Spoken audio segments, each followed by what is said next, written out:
Welcome to the Arkansas Shrimp Tank, where we bring you interviews from the best and brightest around the state of Arkansas, so that you can hear from their stories of success, but also learn from their mistakes. Our goal is not to make deals in the tank, but to teach you how to go from a shrimp to a shark in the business world.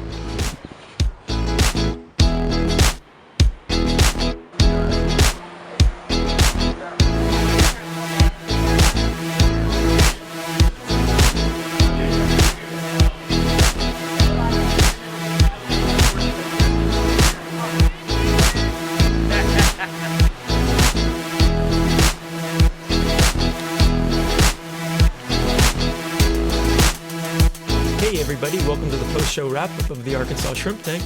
I'm your host Rich Jensen, along with my co-host this week, Matt Haas, also with BR's Consulting, and our special guest today, Lee Welfel of Eagle Bank and Trust Mortgage. Did I get all the words in there right? Each week on the post-show wrap-up, you probably know because you've watched us before, but we like to bring you some of the highlights of the discussions we just had on the full podcast, and you can always catch the entire podcast at shrimptankpodcast/Arkansas. Or shrimptankpodcast.com/Arkansas. And we had a lot of fun talking with Lee, a lot of good laughs, and some really good information. So, Matt, I think you had the first question we wanted to highlight with Lee. So. Yeah, Lee, great information on how business owners and entrepreneurs leverage their homes and equity for mortgages. But we talked about credit scores. I know common things are, hey, pay your bills on time. But what are some common myths and some tips on how to really improve your credit score most efficiently? Well, paying the bills on time would definitely be a tip. Right. But a couple of the myths that we talked about today, closing credit card accounts is a big myth.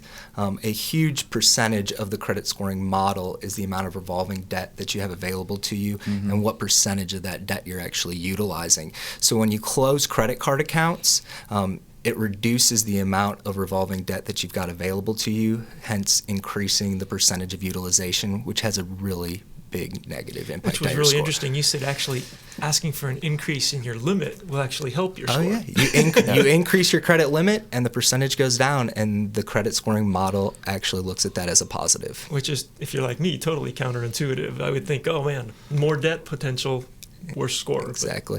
It has to do with the analytics and such behind the people that are getting ready to file bankruptcy. If you think about somebody that's about to file bankruptcy, they're going to max out all of their credit cards right before they do, knowing that they're probably not going to be obligated to pay those debts back. Yeah. So they've done a lot of research on those types of things. They've got computer analytics and people that are way smarter than me that build these credit scoring models.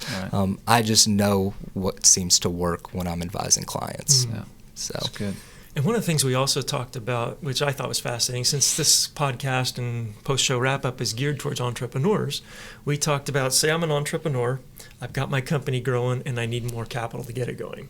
And I come to you and I say, hey, I want to cash out refi on my house. I want to take that capital and put it in my company.